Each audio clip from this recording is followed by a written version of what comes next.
Hi everyone, welcome back to my channel. दोस्तों, आज की इस वीडियो में हम लोग देखेंगे बीएड फर्स्ट ईयर के पेपर 3 लर्निंग एंड टीचिंग के लेक्चर 12 को। इस वीडियो का सब्जेक्ट है Pavlov's theory of classical conditioning, जिसमें हम लोग आज देखेंगे कि साइकोलॉजिस्ट इयान पाब्लो ने किस तरह से लर्निंग की एक थ्योरी दी, अपनी क्लासिकल कंडीशनिंग थ्योरी। उन्होंने डॉग्स पर एक्सपेरिमेंट किया था, एक बेल का यूज़ करके उन्होंने डॉग को कुछ सिखाने की कोशिश की। तो चलिए इसे देखते हैं आज डिटेल में कि क्या है ये क्लासिकल कंडीशनिंग थ्योरी।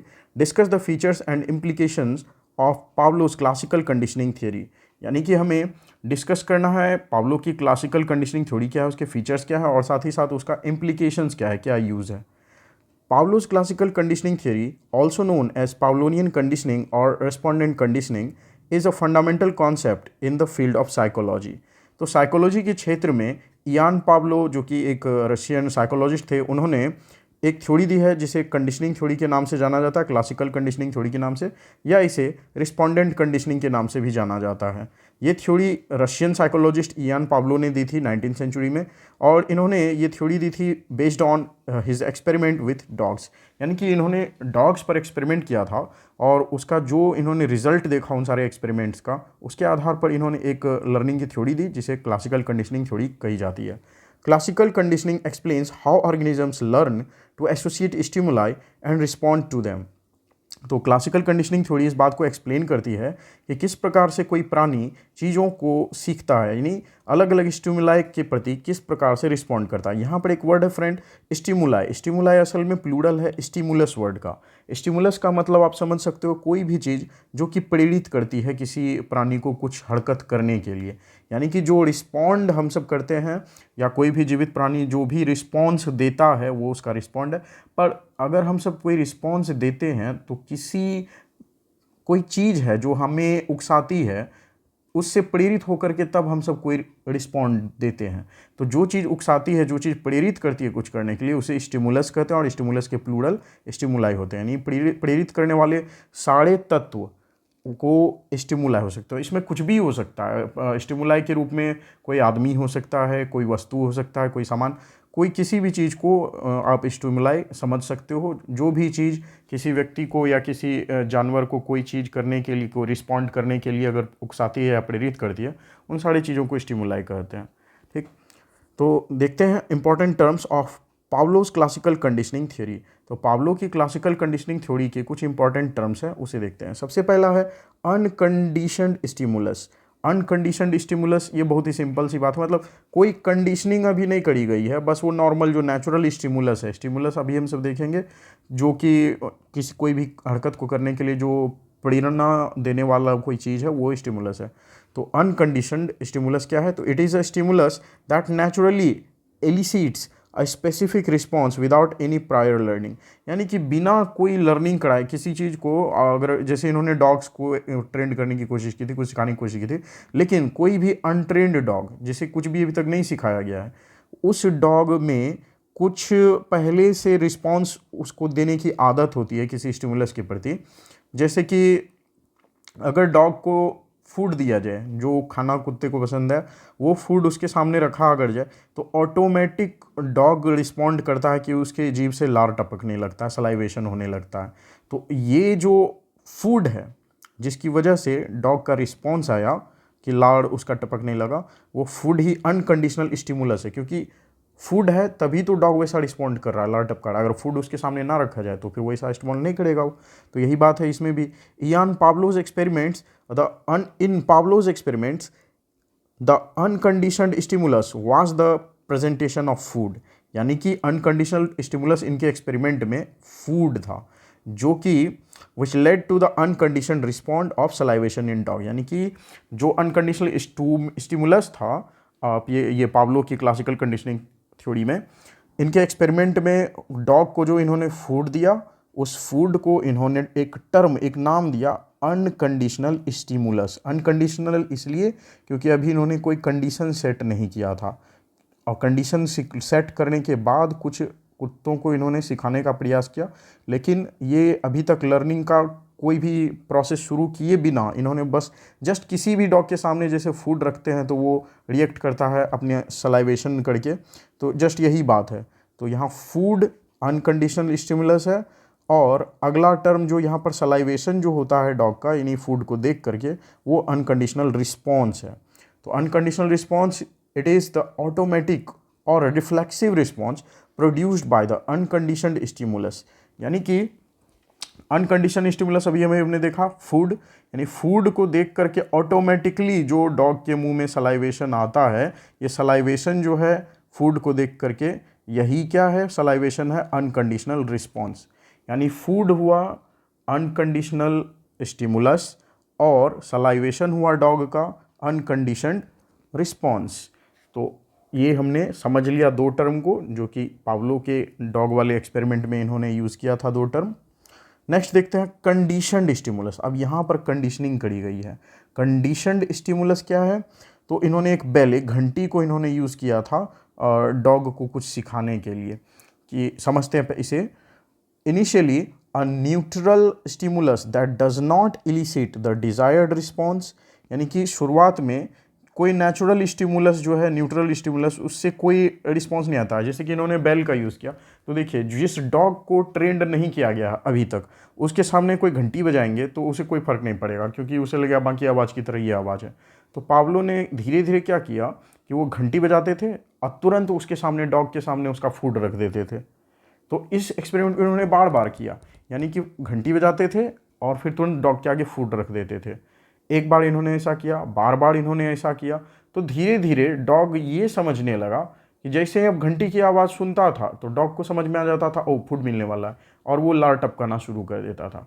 तो इस तरह से ये जो घंटी, एक बेल जो यूज़ उन्होंने किया, वो कंडीशन स्टिमुलस है। असल में बेल एक स्टिमुलस की तरह यूज हुआ, जिसने एक कंडीशन सेट किया कि जब बेल बजती है तभी जाके डॉग समझता है कि उसको फूड मिलने वाला है, और वो अपना लार टपकाना शुरू कर देता है बिना फूड को देखे भी। सिर्फ घंटी की आवाज़ सुन करके धीरे धीरे डॉग इस बात को समझ लेता है, वो सीख लेता है। एक तरह से डॉग को एक लर्निंग हुई, डॉग की लर्निंग हो गई कि अब वो घंटी की आवाज़ सुनते ही वो जान जाएगा कि ओहो अब खाना मिलने वाला है, तो वो अपनी लार टपकाने लगा। ये बात डॉग सीख लिया। तो इस तरह से ये जो घंटी इन्होंने यूज़ किया था इस प्रोसेस में, कंडीशनिंग के प्रोसेस में, यान पावलो ने, यही घंटी क्या है, तो कंडीशनड स्टिमुलस है, और इसी चीज़ को इसमें लिख करके समझाया गया है।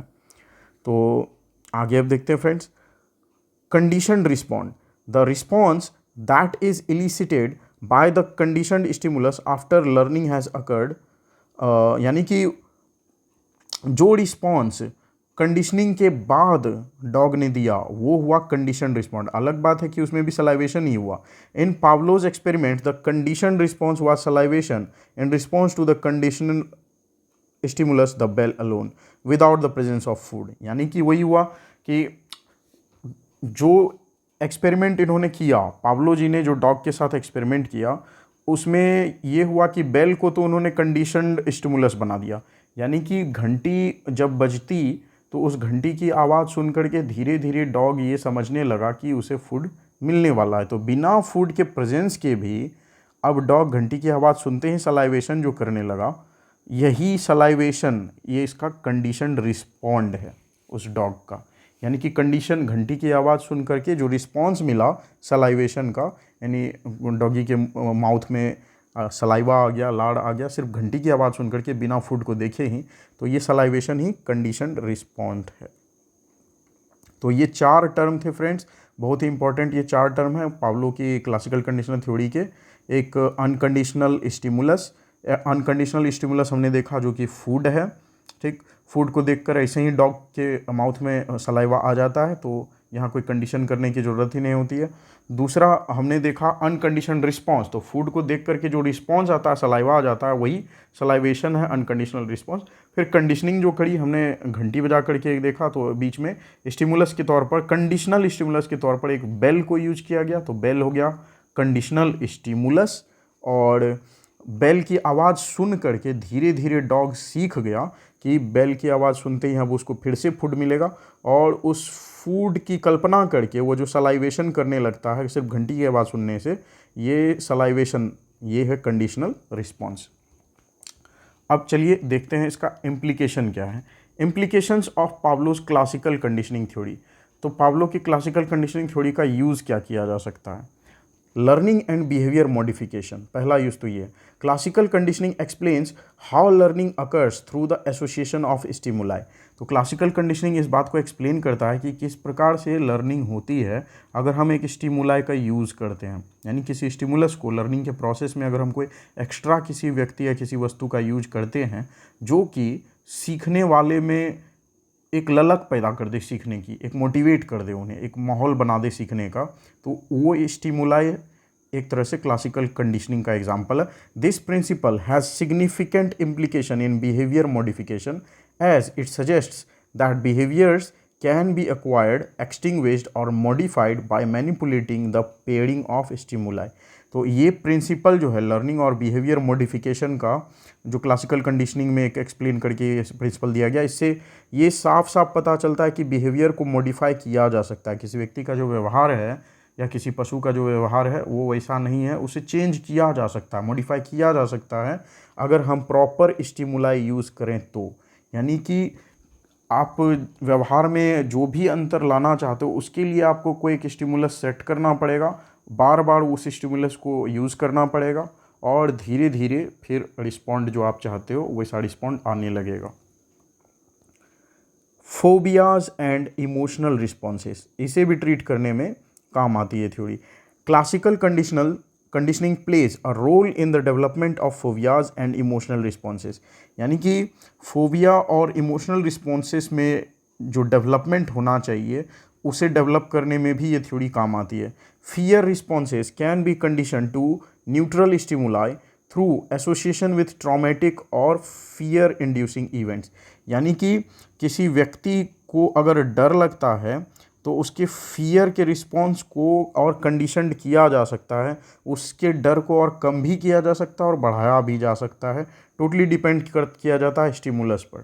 ठीक, तो अगर कोई व्यक्ति को ट्रॉमेटिक और फियर इंड्यूसिंग इवेंट्स, यानी कि डर वाला डरावना अगर वीडियो ऐसी कोई घटनाएं बार बार उसको दिखाई जाए तो उस व्यक्ति में धीरे धीरे क्या होने लगता है कि एक वो डरना सीख जाता है। और this understanding helps in treating phobias and anxiety disorders through exposure therapy and systematic desensitisation. तो अब देखिए, किसी व्यक्ति को डराया भी जा सकता है, डरता तो वो है ही जो व्यक्ति, अब उसके डर को दूर करना असली प्रॉब्लम ये है। फोबिया को ट्रीट करने का मतलब है कि जो व्यक्ति जिस भी चीज़ से डरता है उसके डर को दूर करना। तो इसके लिए क्या किया जाता है कि पहले तो उसके डर को समझा जाता है साइकोलॉजिस्ट के द्वारा, और फिर जिस चीज़ से उसे डर लगता है उस चीज़ का वो छोटा छोटा हल्का हल्का एक डर वाला सिचुएशन तैयार किया जाता है और उस व्यक्ति को उससे सामना करना सिखाया जाता है। उसे समझाया जाता है कि ऐसे सिचुएशन में रिस्पॉन्स उतना डरने की कोई ज़रूरत नहीं, बाकी नॉर्मल पीपल जैसे बिहेव करते हैं उसमें वैसे तुम बिहेव कर सकते हो। तो इसी का लेवल धीरे धीरे बढ़ाया जाता है और फिर वो व्यक्ति का डर धीरे धीरे घटने लगता है, किसी एक चीज़ का फोबिया उसका समाप्त होने लगता है। नेक्स्ट है एडवर्टाइजिंग एंड मार्केटिंग, इसमें तो बहुत तगड़ा यूज है इसका। The principles of classical conditioning are widely applied in the advertising and marketing strategies, यानी कि जब आप कोई टीवी पर ऐड देखते हो या मोबाइल फ़ोन में अपना कहीं पर आप कोई किसी भी चीज़ का ऐड देखते हो तो उसमें भी क्लासिकल कंडीशनिंग के प्रिंसिपल्स का यूज होता है। बाय पेयरिंग प्रोडक्ट्स और brands with positive stimuli such as an attractive model और appealing music, advertisers aim to create positive associations that elicit favorable responses from consumers, यानी कि जब ऐड में आप देखते हो किसी भी प्रोडक्ट की ऐड आप देखते हो तो उसमें अब ब्रांड एम्बेसडर के रूप में आप कोई देखोगे अट्रैक्टिव मॉडल्स का यूज़ किया जाता है उसमें, यानी कि जो उस प्रोडक्ट को प्रेजेंट कर रहे हैं ऐड में वो कोई एक ब्यूटीफुल मॉडल होती है, या फिर उस ऐड का म्यूज़िक इतना अच्छा बनाया जाता है कि एक अच्छा इम्पैक्ट पड़े, पॉजिटिव इम्पैक्ट पड़े, जो व्यक्ति उस ऐड को देखे वो बस खिंचा चला है उसमें। तो इस तरह से एक स्टिमुलस यहाँ पर क्या हुआ, स्टिमुलस हुआ यहाँ पर अट्रैक्टिव मॉडल और बढ़िया सा म्यूज़िक जो कि ऐड में, और उसके स्पेशल इफेक्ट विजुअल्स, ये सब कुछ बहुत ही ज़्यादा अपीलिंग होने चाहिए। ये सारे के सारी चीज़ें स्टिमुलस हैं जिससे कि जो आदमी ऐड को देख रहा है, जितने लोग ऐड को देख रहे हैं, उनका रिस्पॉन्स ऐसा हो कि बस अब उस प्रोडक्ट को खरीद ही लेना है। तो ये रिस्पॉन्स लाने के लिए, इस रिस्पॉन्स को और ज़्यादा स्ट्रॉन्ग करने के लिए जो मार्केटिंग स्ट्रैटेजी तय करी जाती है उसमें बहुत ही पॉजिटिव स्टिमुलाइज का यूज़ किया जाता है। जिससे कि फेवरेबल रिस्पॉन्स उन्हें मिल सके। नेक्स्ट है पावलोवियन इंस्ट्रूमेंटल ट्रांसफ़र। अब ये क्या है? Classical conditioning can influence instrumental और ऑपरेंट बिहेवियर। तो इंस्ट्रूमेंटल बिहेवियर या operant behaviour classical conditioning theory प्रभावित कर सकती है इस चीज़ को। Stimuli associated with a conditioned response can influence the motivation and performance of instrumental behaviours. For example, a condition stimulus associated with reward can enhance the performance of a particular behavior। यानी कि जो stimulus हम सब create करते हैं उसके तुरंत बाद अगर उसको रिवॉर्ड दिया जाए तो व्यक्ति जल्दी सीखता है। इसको आप ऐसे समझो कि जैसे इयान पाब्लो जी ने जो एक्सपेरिमेंट किया डॉग्स पर, तो उन्होंने घंटी बजाने के तुरंत बाद डॉग को फूड भी दिया था। शुरुआत में घंटी बजाई, उसके तुरंत बाद उसको फूड दे दिया डॉग को। तो इससे ये हुआ कि डॉग धीरे धीरे समझने लगा कि घंटी बजाने के बाद अब फूड मिल ही जाना है। तो यही बात है कि कंडीशनड अगर आप करते हो, स्टिमुलस को आप कंडीशनड कर दिए तो उसके बाद रिवॉर्ड भी देना ज़रूरी होता है ताकि वो परफॉर्मेंस बढ़े, उसकी बिहेवियर में अंतर आए और फिर धीरे धीरे वो इमेजिन करने लगेगा कि ऑटोमेटिक अब रिवॉर्ड नहीं भी मिला है तो उसको ये बिलीव रहेगा कि अब रिवॉर्ड मिलने वाला है। तो इस तरह से बिहेवियर में को चेंज किया जा सकता है।